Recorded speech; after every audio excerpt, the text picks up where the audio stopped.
दोस्तों जय मसीह की।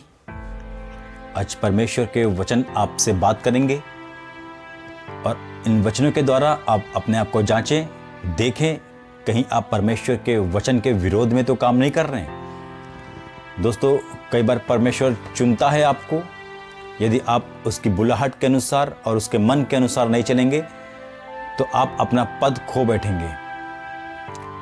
दोस्तों आज आपको हम बाइबल से दिखाएंगे कैसे परमेश्वर ने कहा यह मेरे मन का व्यक्ति है। परमेश्वर ने कहा जाकर इसका अभिषेक कर। कुछ समय तो वो परमेश्वर के साथ चला, लेकिन आगे चलकर वो परमेश्वर के विरोध में हो गया। उसने परमेश्वर के वचन का विरोध किया। परमेश्वर ने उसको उसके पद से हटा दिया। दोस्तों बाइबल का वचन आपको तौलेगा। यदि आपका जीवन बदला नहीं है, जैसे आप आए थे प्रभु में आज भी वैसे ही हैं, आज भी आपका स्वभाव गुस्सैल है, आज भी आप धीरज नहीं धरते, आज भी आप झट से फैसला लेते हैं, आज भी आप परमेश्वर के वचन से अपने आप को जांच नहीं रहे, दोस्तों आप धोखे में हैं। आपसे आपका ये पद ले लिया जाएगा।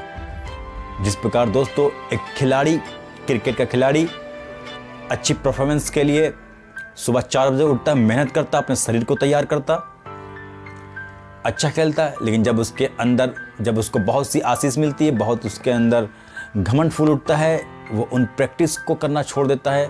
एक समय आता है कि वो अच्छा परफॉर्मेंस नहीं दे पाता, वो कैप्टन के पद से उतार दिया जाता है। दोस्तों इसी तरह कई बार बाइबल में लोगों को परमेश्वर ने चुना, लेकिन कई बार लोग साथ में चले, लेकिन बाइबल कहती है अंत तक जो धीरज धरेगा उसी का उद्धार होगा। दोस्तों में हम बात कर रहे हैं पहले शमूएल में। आप देखिए यहां पर वचन है 9:17 में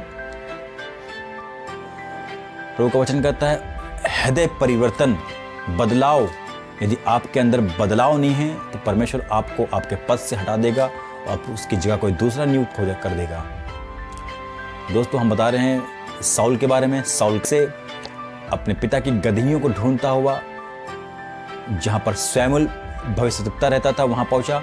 परमेश्वर ने कहा मैंने इज़राइल पर न्याय करने के लिए एक अधिकारी को चुन लिया है। यही साउल कुछ दिन तक चलता रहा। जब पर लिखा है वचन कहता है 10:6, जब उस पर यहोवा का आत्मा बल से उतरा तो परिवर्तित होकर और ही मनुष्य हो गया।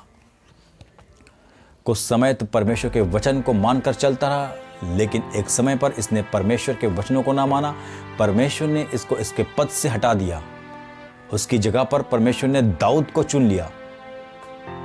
शमूएल से कहा यह मेरे मन का व्यक्ति है, मैं अब इसको राजा बनाऊंगा। दोस्तों जिसे साउल ने अपना पद खो दिया, कहीं आप भी परमेश्वर के साथ चलते चलते अपना पद ना खो दें। दोस्तों और भी बहुत सी बातें आपको हम बताएंगे कैसे परमेश्वर आपको तौलता है। मने मने तकेल उर्फ सीन, दानियेल की पुस्तक में इस शब्द का जिक्र आपने सुना होगा। तू तौला गया वो मानो हल्का पाया गया। दोस्तों परमेश्वर जब आपको तौले तो आप हल्के ना रहें, प्रार्थना से भरे हुए, अभिषेक से भरे हुए रहें। दोस्तों हम बात कर रहे हैं दानियेल नबी की पुस्तक में। हम लोग आइए थोड़ा सा पढ़ते हैं।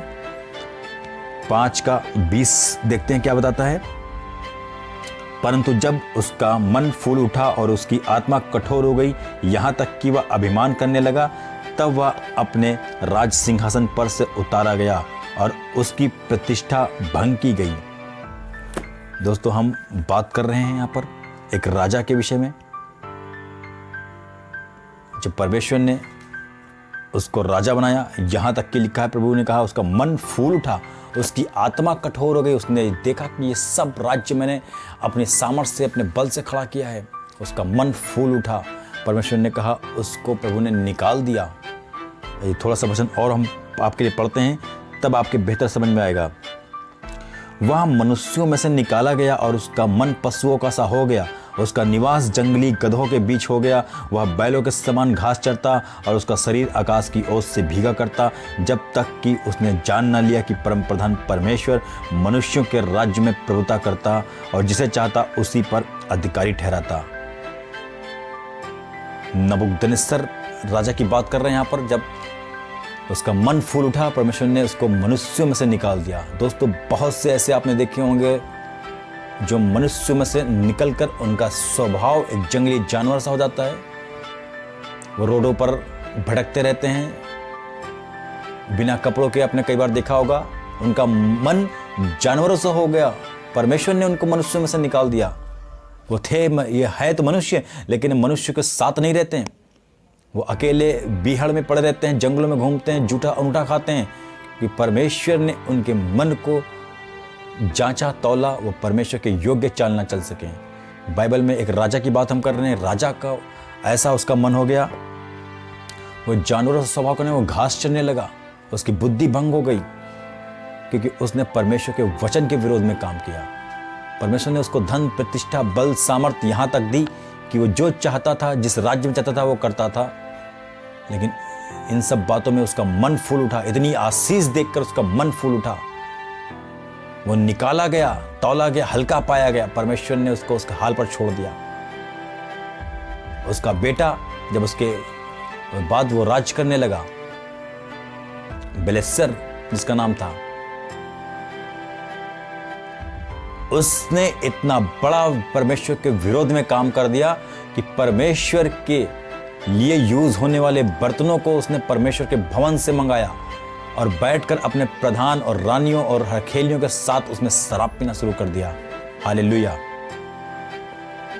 तब वहां पर दीवाल से कुछ उंगलियां निकलती हैं और लिखती हैं मने मने तकेल उर्फ सीन। यह देखकर वो घबरा जाता है, उसके हाथ पैरों कांपने लगते हैं, उसके अंदर बल नहीं रहता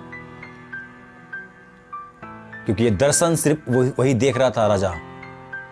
वो देखकर कांपने लगा, उसके बल घट गया।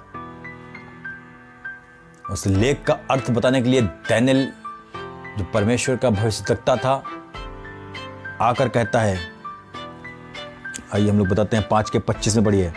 जो शब्द लिखे गए थे वे हैं मने मने तकेल उर्फ सीन। इस लेख का अर्थ है मने अर्थात परमेश्वर ने तेरे राज्य गिनकर उनका अंत कर दिया है, दिनों का गिनकर अंत कर दिया है। तकेल अर्थ मानो तू तराजू में तौला गया और हल्का पाया गया, अर्थात तेरा राज्य बांटकर मादी और फरीसियों को दिया गया।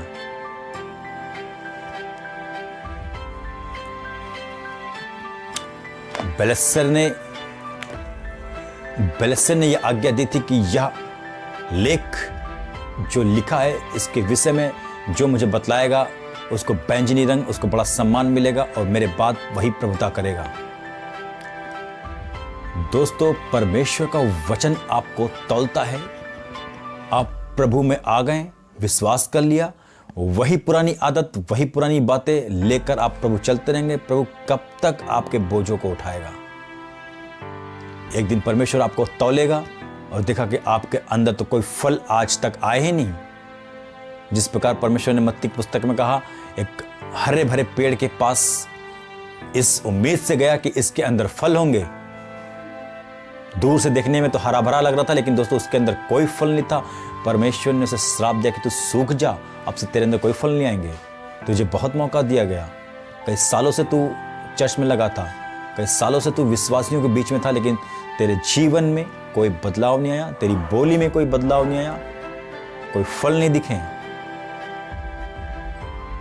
दोस्तों, परमेश्वर ने आपको बुलाया, चुन लिया है, तो उसके योग्य चाल चलो और उसके योग्य फल लाओ ना। एक दिन जैसे इन राजाओं के बारे में आपने सुना, कैसे परमेश्वर ने उनको निकाल दिया, कैसे वो जानवरों से हो गए, कैसे रात में ओस में भीग रहे।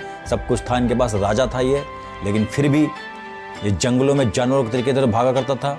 पागल हो गया था, इसकी बुद्धि फिर गई थी, घास खाया करता था, सड़कों पर, नालियों में, रोडों पर, कूड़ों में लेट रहा, पहुड़ रहा जानवरों के तरीके। कहीं ऐसा भाग आपका ना हो जाए, क्योंकि जब परमेश्वर आपको तौले, जब परमेश्वर आपको जांचे, तब परमेश्वर आपकी प्रशंसा अय्यूब की नहीं करे कि ये देखो, ये मेरा दास है, ये मेरी दासी है, इसके अंदर आत्मा के फल हैं।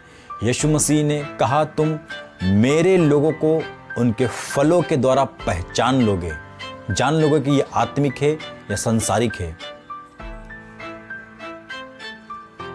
नम्रता आपके अंदर नहीं आई, सहनशीलता आपके अंदर नहीं आया, संयम रखना नहीं आया, जल्दी से जल उठना। कैसे दोस्तों, परमेश्वर ने फलों से जांचने की बात कही। आइए पहले हम आपको बताते हैं, यदि पवित्र आत्मा आपके अंदर है, आप परमेश्वर के वचन पर चल रहे हैं, तो जो बातें बाइबल बता रही ये आपके अंदर आप जांचिए इन वचनों के द्वारा। अगर आपके अंदर ये चीज़ है तो आप परमेश्वर के राज्य से बाहर हैं। गलातियों 5:19 में हम लोग देखें, शरीर के काम तो प्रकट हैं, अर्थात व्यभिचार। आप आज भी व्यभिचार में हैं, आप परमेश्वर के क्रोध को और भड़का रहे हैं। गंदे काम, लुच्चपन, मूर्ति पूजा, टोना, बैर, झगड़ा, ईर्ष्या, क्रोध, विरोध, फूट, विधर्म, डाह, मतवालापन, लीला क्रीड़ा। ये इन फलों, जो ये बुरे फल हैं, अगर यदि आज भी आपके जीवन बने हैं, आपके अंदर हैं, तो दोस्तों याद रखिए आप धोखे में हैं कि मैं मसीह में हूँ। एक दिन परमेश्वर आपको निकालेगा, आपका भाग उन पागल घूम रहे मनुष्य के समान हो जाएगा, क्योंकि आप परमेश्वर के वचन के विरोध में हैं। बैर रख रहे हैं, झगड़ा कर रहे हैं, जलन रख रहे हैं, क्रोध कर रहे हैं, फूट डाल रहे हैं, हर बात का विरोध कर रहे हैं, हर पवित्र आत्मा की बातों का विरोध कर रहे हैं। दोस्तों मैंने बताया भी आपको कैसे ये राजा होकर भी जानवरों सा होकर